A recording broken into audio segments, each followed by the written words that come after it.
I speak 7 languages. And as soon as people find out about that, what I'm most often asked, other than for my phone number, is how did you do it?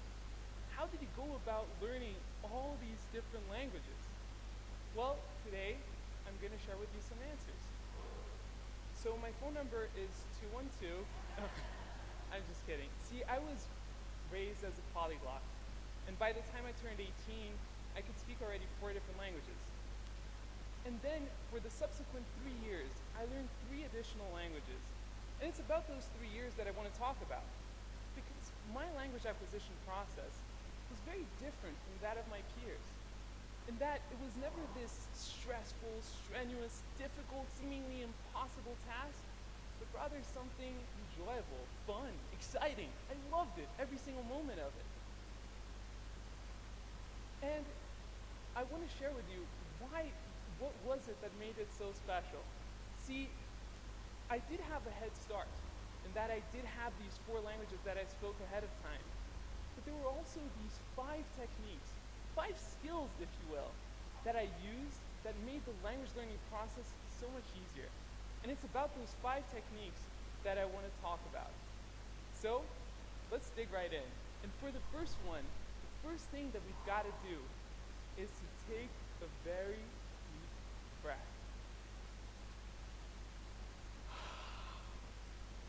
And relax. And the reason for this is because our entire lives we're taught how to do things right. From the moment we're born, we're taught what things we should do, what things we shouldn't do, and how to do things properly.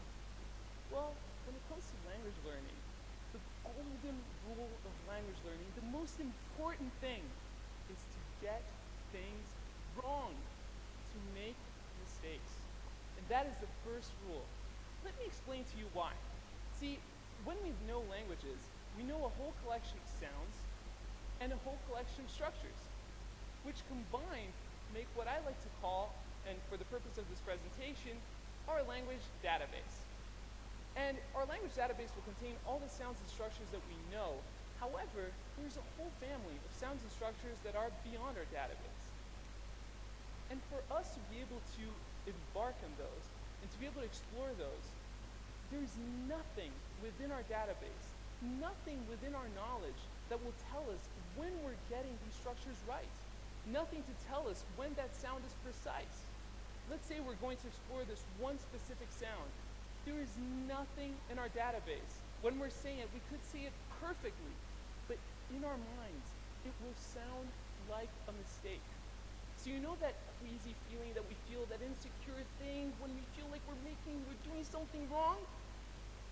That is the trigger that you need to look for. Because that is the signal that tells you that you're going beyond your database and that you're allowing yourself to explore the realm of a new language.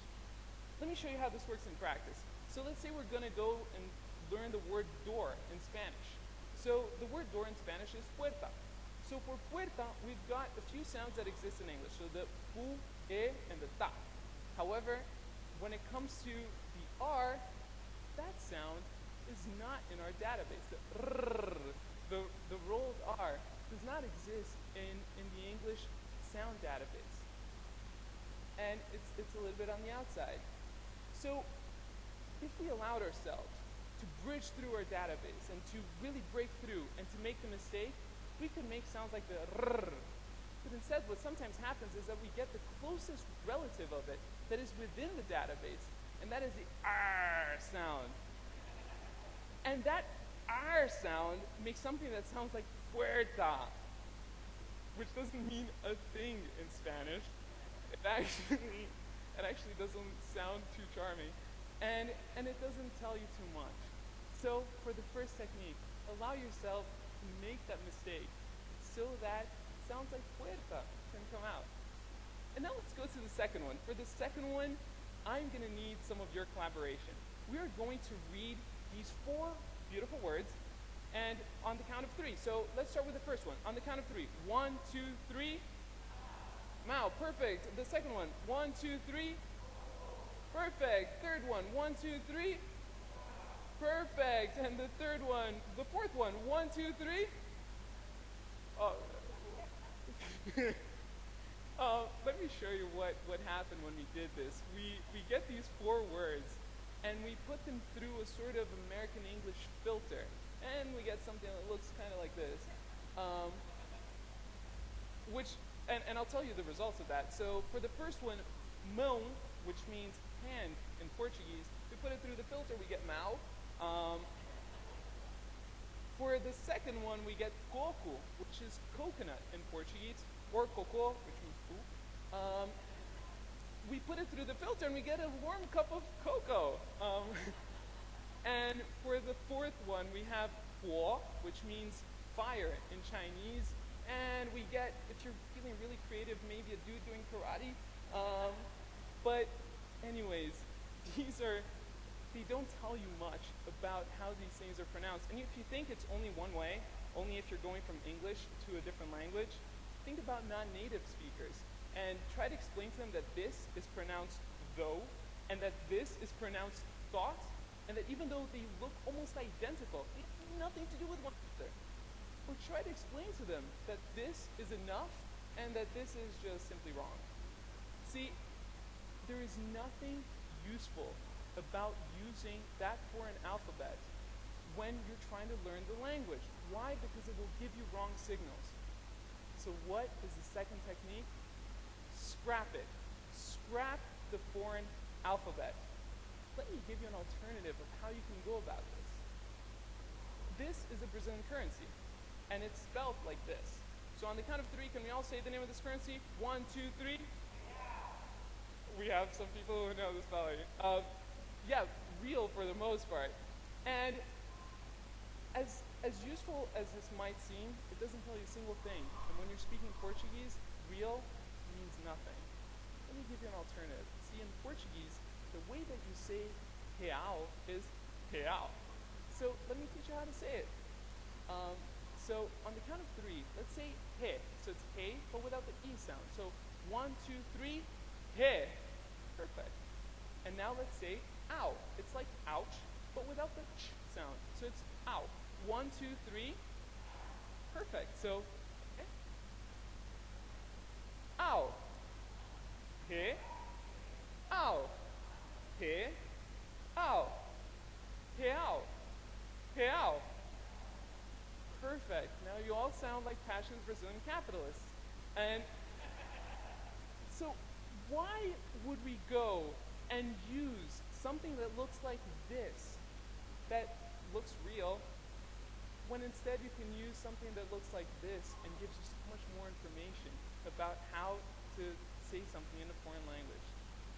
And that puts us in a really good spot, because at this point we allowed ourselves to break through our database and to make mistakes, to go into that uncharted territory of a new language. And then we figured out how to take notation in a way that the information is actually meaningful. But then how can we test it? And that's where technique number 3 comes in. Technique number 3 is about finding a stickler. So finding someone who's detail-oriented and who won't let you get away with the mistakes. And more than finding someone who's really that person, the guru for the language, it's more about establishing the right sort of relationship. Relationship with someone where they will correct you. They'll feel comfortable correcting you and making sure that you're getting to that spot you wanted in the language. But at the same time, someone who will encourage you to get things wrong and to make those mistakes in the first place. And sticklers could be your teacher, it could be your tutor, it could be a friend, it could be someone on Skype or Craigslist. It doesn't matter. You can find sticklers all over the place, and with technology, it becomes a lot easier to find them. And then it's time to practice. And for practicing, we've got the 4th technique. See, I always thought I had this thing that was a little bit of Sid craziness that I did, and then I realized how useful it was. I always did what I like to call shower conversations. And shower conversations are exactly what they sound like. When I was learning a new language, I would stay in the shower for a few minutes, and I remember having all these discussions. I remember when I was learning Chinese, and I would haggle and like try to get 2 yuan more on to get that wonderful dumpling and getting the discount. Or I would go to Roma and I would ask for directions to the best piazza. It was amazing. And the beautiful thing about a shower conversation is that it allows you to find wherever you have a gap in your knowledge, because you're having a conversation on both ends. For example, it's easy to ask for directions. How about receiving them? Or even better, giving directions? Well, the shower conversation forces you to have both sides of the conversation. And you don't need to have them in the shower. The wonderful thing about them as well is that you can have them anywhere. So you can have them in the shower, in your apartment, walking down the streets, in the subway. And seriously, if you're in the subway, speaking to yourself in a foreign language in New York, you'll fit right in. You're fine. And it's great because you don't depend on anything or anyone to get your practice. And I did this for years, and later on I found out that professional athletes do it too. Michael Phelps is known to visualize every single one of his races several times over before jumping in the water. It worked great for him, and it works great for me too, so it would work for you as well. And now, let's go to using the language. Because up to now, it's great. We figured out how to do all these things. It puts us in a really good position to use the language. And for that, I recommend you find a conversation buddy. And to find a conversation buddy, I recommend you follow what I call the buddy formula. And that is a way that you can make sure that your incentives are always aligned to use the new language. So for that is, the target language should be your best language in common. Why? If you're anything like me, you like to learn languages so that you can communicate with more people, so that you can reach out and understand a little bit more about their brains and their hearts. And so if we try to talk to someone in a foreign language that both of us don't do really well when we could be speaking English or whatever language you're more comfortable with as a pair, odds are that you're going to revert to that language that is easier. So I recommend you find someone where your best language in common is your target language. And if you can't find one locally, try technology, or if you can travel, that would be perfect. There's a problem with that, and I realize it, because it's difficult to find someone that fits that profile exactly. Well, I've got good news. And I found that out when I was at work, and one of my colleagues, he's a linguist too, he speaks a ton of languages, and our best language in common was definitely English. Our second best language in common, definitely French. But we always spoke in German to each other in the office.